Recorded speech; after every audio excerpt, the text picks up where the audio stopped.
नमस्कार, आप देख रहे हैं द न्यूज। आपके साथ मैं सृष्टि मिश्रा। बतौर फाइनेंस मिनिस्टर निर्मला सीतारमण का ये 7वां बजट था और बता दें आपको, देश को 24 का बजट मिल चुका है। एक राह मिल चुकी है कि आगे सरकार कैसा काम करेगी। दर्शकों, इसको विकास की नई ऊंचाई पर ले जाने वाला पीएम मोदी ने बजट बताया तो वहीं पूरे कांग्रेस पार्टी में जमकर आक्रोश है। नरेंद्र मोदी के खिलाफ Rahul Gandhi, leader of opposition, पूर्व कांग्रेस अध्यक्ष, क्या कह रहे हैं? कुर्सी बचाओ बजट है ये। जयराम रमेश, इसके साथ तमाम, पवन खेड़ा, मल्लिकार्जुन खड़गे छोड़िए, ममता बनर्जी भी पीछे नहीं हटी। ममता बनर्जी ने कहा है कि ये जन विरोधी बजट है, बंगाल के लिए कुछ नहीं है, मोदी सरकार ने भेदभाव किया है और तमाम तरीके से टीएमसी ने सबसे ज्यादा विरोध किया। उससे अलग ऊंचाई पर रही कांग्रेस पार्टी। आइए आपको बताती हूँ क्या क्या सस्ता हुआ है, क्या क्या महंगा हुआ है और आखिर इस बजट में आम सुविधा के तौर पर लोगों को क्या मिला है। दर्शकों, सोना चांदी, इन सब बातों को लेकर आपने देखा होगा, जनता हमेशा सर्च करती है सोना कितने रुपए कैरेट चल रहा है। आपको बता दें, इस बजट में सोने चांदी के दामों को सस्ता किया गया है। यानी इस बजट में सोना चांदी को लेकर आपके लिए नई राह आसान हो रही है।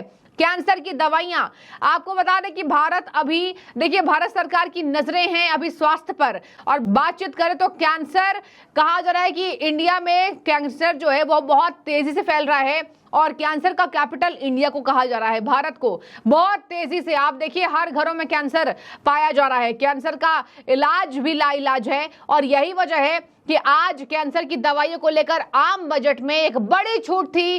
कैंसर की दवाई अब 15% तक सस्ती होगी। आपको आगे बता दूं, प्लैटिनम ज्वेलरी के दामों को भी घटाया गया है। मोबाइल चार्जर के दामों को घटाया गया, यानी मोबाइल फोन अब आपको सस्ते में मिलेगा। आगे सुनिए, मछली का भोजन, चमड़े से बनी वस्तुएं, रसायन, पेट्रोकेमिकल, पीवीसी फ्लेक्स बैनर और एक्सरे ट्यूब्स, ये आपको चीजें होंगी सस्ती। ये है आम बजट में।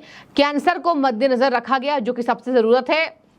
कैंसर कैपिटल इंडिया को कहा जा रहा है। आगे सुनिए जरा, सोने चांदी के दामों को भी घटाया जा रहा है और पहली बार नौकरी कर रहे युवाओं के लिए भी आपको मैंने पहले बताया किस तरीके से बड़ी राहत इस बार दी गई है और उसी को कांग्रेस कह रही है कॉपी पेस्ट। जयराम रमेश ने लंबी चौड़ी चिट्ठी लिखी है। आपको मैं पहले बता देती हूं कि ये सब चीजें सस्ती हुई हैं और इसी वजह से निर्मला सीतारमण ने कहा था कि तीसरी बार मोदी सरकार बनना ऐतिहासिक है। पीएम नरेंद्र मोदी ने बजट पर अपना रिएक्शन दे दिया है। पीएम नरेंद्र मोदी ने कहा, देश की नई ऊंचाइयों को ये छुएगा और देश में तीसरी अर्थव्यवस्था बनाने की कवायद को तेज करेगा। यानी अभी हम 5th इकोनॉमी में हैं, हम 3rd पर पहुंचने में इस बजट के द्वारा हमें थोड़ी मदद मिलेगी। अब खैर, ये सरकार के दावे हैं, आम जनता तो बस यहाँ पर सरकार जो करती है उसको सहती है, झेलती है, उससे खुश होती है, उससे नाराज होती है। लेकिन कांग्रेस पार्टी का ये काम है, जो भी काम हुआ है उसको ओपोज करो, उसको उसके विरोध में बताओ, उसके बारे में बातें कहो और यही कांग्रेस पार्टी कहती आ रही है। चलिए अब चलते हैं रिएक्शंस पर। आपको मैंने सबसे पहले बता दिया क्या क्या चीजें सस्ती हुई हैं। अब चलिए आते हैं रिएक्शंस पर। जयराम रमेश क्या कह रहे हैं? जयराम रमेश ही नहीं, पूरे कांग्रेस पार्टी ने कहा है कि ये कॉपी पेस्ट बजट है। दर्शकों, कॉपी पेस्ट ये केवल एक बात को लेकर बोल रहे हैं, वो ये है कर्नाटक में जो इन्होंने फ्री रेवड़ी दी है और पहली नौकरी पक्की वाली योजना जो ये लगातार कह रहे थे, अब मोदी सरकार ने इसको इंप्लीमेंट किया है। तो मोदी सरकार की तरफ से ये ट्वीट आया है कि यहाँ पर कहा जा रहा है कि हमने महाराष्ट्र में पहले इसको इंप्लीमेंट करके देखा है, उसके बाद बजट में इसका जिक्र किया। आपने क्या किया? पहले इसका जिक्र किया, इंप्लीमेंट के नाम पर शून्य। कर्नाटक के बारे में कौन नहीं जानता दर्शकों? कर्नाटक में एक भी गारंटी इन्होंने पूरी नहीं की। दूध दही तो छोड़िए, अब यहाँ पर कर्नाटक में हर चीजों पर इन्होंने दाम को बढ़ा दिया है। वाल्मीकि फंड हो, ST/SC फंड के साथ तो इन्होंने जो किया आपको पता ही होगा।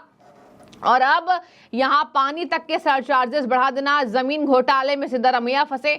यही वजह है कि आज बीजेपी को बजट पर बोलने का बड़ा मौका मिल गया है। चिराग पासवान से लेकर प्रमोद तिवारी तक सबने रिएक्शंस दिया है। कांग्रेस पार्टी के नेता लगातार इस बजट को विरोधी बता रही है। आगे आपको बताती हूं कि जयराम रमेश ने क्या ट्वीट किया है, सुनिए जरा। जयराम रमेश ने कहा कि पहली नौकरी पक्की कहा जाता था, यह कांग्रेस के तरह होता था। हालांकि अपनी ट्रेडमार्क शैली में योजना को सभी डिप्लोमा धारकों और स्नातकों के लिए प्रोग्रामेटिक गारंटी के बजाय मनमाने लक्ष्य 1 करोड़ इंटर्नशिप के साथ सुर्खियां बटोरने के लिए डिजाइन किया गया है, जैसा कि भारतीय राष्ट्रीय कांग्रेस ने कल्पना की थी। तो आपने तो कल्पना की, आपने कर क्यों नहीं दिया, ये जनता पूछ रही है। दर्शकों, आपको एक बात और बता दूं, people and anti towards budget, and this budget is a political bias budget. मंगल को जलते हैं, मंगल को लेके वो जलते हैं. They ask our statement before attending the meeting. So whatever is pending earlier, we are sending that draft to them for written speech. They are asking. You know, whatever I will speak spontaneously. Always all the speakers cannot speak the written speech. But they ask our written speech before the meeting. So whatever is pending, that we are sending. But what I want to speak, that I will speak at the time of the meeting. मेरे को यही बोलना है, this budget is totally directionless, anti-people, no vision, only the political mission is there. I don't see any light. It is the dark and dark. Darjeeling देखिए, दार्जिलिंग से vote लेते हैं. Vote का टाइम में बड़ा बड़ा बात करते हैं, वादा करते हैं, और वोट आ जाने के बाद दार्जिलिंग को भूल जाता है, कालिम्पोंग को भूल जाता है, मिरिक को भूल जाता है, मिरिक को कार्शियांग को भूल जाता है. ये उसको नेचर है. ये तो दार्जिलिंग का पहाड़ी भाई बहनों को इसको याद रखना चाहिए. सिक्किम को मिलने दो, हमारा कोई इतराज नहीं है, लेकिन सिक्किम को मिलना, बंगाल को डिप्राइव करना, दार्जिलिंग को, this I cannot support. It is totally directionless, anti-people, no vision, only the political mission is there. I don't see any light.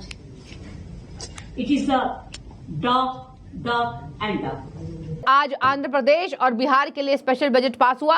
हालांकि बिहार को विशेष राज्य का दर्जा नहीं मिला. आपको मैं छोटी सी बात बताऊंगी, विशेष राज्य का दर्जा देना इतना आसान नहीं है कि किसी सहयोगी दल ने आपके साथ सरकार बनाई है तो आप उसको यहाँ पर मुंह मांगी सारी योजनाएं उसके लिए क्रियान्वयन कर दे. दर्शकों, विशेष राज्य का दर्जा देने का मतलब साफ होता है कि उस राज्य पर केंद्र सरकार की अलग विशेष पैनी नजर होनी पड़ेगी. यानी कि अगर आप 5 साल के कार्यकाल में देखते हैं, अगर विशेष राज्य का दर्जा बिहार को मिल जाता तो बिहार में हर वो इंफ्रास्ट्रक्चर को डेवलप करना पड़ता जो कि नीतीश कुमार मांग करते हैं. अब देखिए, हालांकि बिहार के लिए स्पेशल बजट पास किया गया है, इसको सहयोगियों को खुश करने की एक मिसाल के तौर पर देखी जा रही है. उसी को कांग्रेस पार्टी ने लपका और कहा ये सहयोगी दलों के लिए है. एक बात मैं आपको और बताती चलूं, राहुल गांधी ने AA बजट कहा है. AA बजट मतलब डबल A, मतलब अंबानी अडानी के लिए ये बजट जो है वो बढ़िया बताया है. राहुल गांधी ने कहा कुछ भी नहीं किया इस सरकार ने, AA बजट को पास कर दिया. AA मतलब अडानी अंबानी,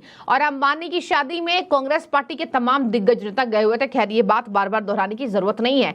और मैं आपको बता दूं, इन्हीं सब मद्देनजर कांग्रेस पार्टी ने इस बजट का घोर विरोध किया है और सरकारी दावों को खोखला बताया है और कहा है कुर्सी बचाओ बजट है. अगर कांग्रेस पार्टी ने कहा कि अगर केंद्र सरकार आज वैसाखी पर ना होती तो ना आंध्रा के लिए करती ना ही बिहार के लिए करती. इनकी पार्टी ही AA पर टिकी हुई है, नायडू और नीतीश बाबू पर. यही वजह है कि उन दोनों के लिए केवल इन्होंने किया है. खैर, ये कांग्रेस पार्टी के बोले जो मैंने आपको बताया.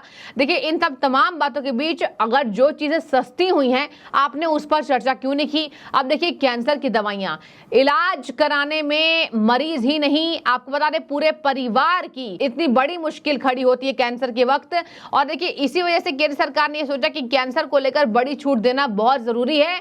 आज भारत में कैंसर पीड़ितों की संख्या बेशुमार तरीके से बढ़ रही है. एक खतरनाक घंटी जैसा है. और बता दें आपको, ये खतरे की घंटी आज से ही नहीं, आपको एक मैं शॉर्ट डेटा बताती हूं जो मैंने अभी अभी पढ़ा है. बता दें आपको कि कैंसर के लिए जो सरकार ने बजट लाया है, ये पिछले बजट में ही मोदी सरकार ने इसके लिए कार्यशैली बना ली थी. सोच लिया था कि अगले बजट में कैंसर के लिए हम एक अलग तरीके से बजट को पेश करेंगे जिससे आम जनता को और खास तौर पर गरीब तबके को कुछ मदद मिले. और यही वजह है कि 3 लाख तक के लिए, मतलब जो लोग 3 लाख कमाते हैं उनके लिए टैक्स फ्री किया गया है.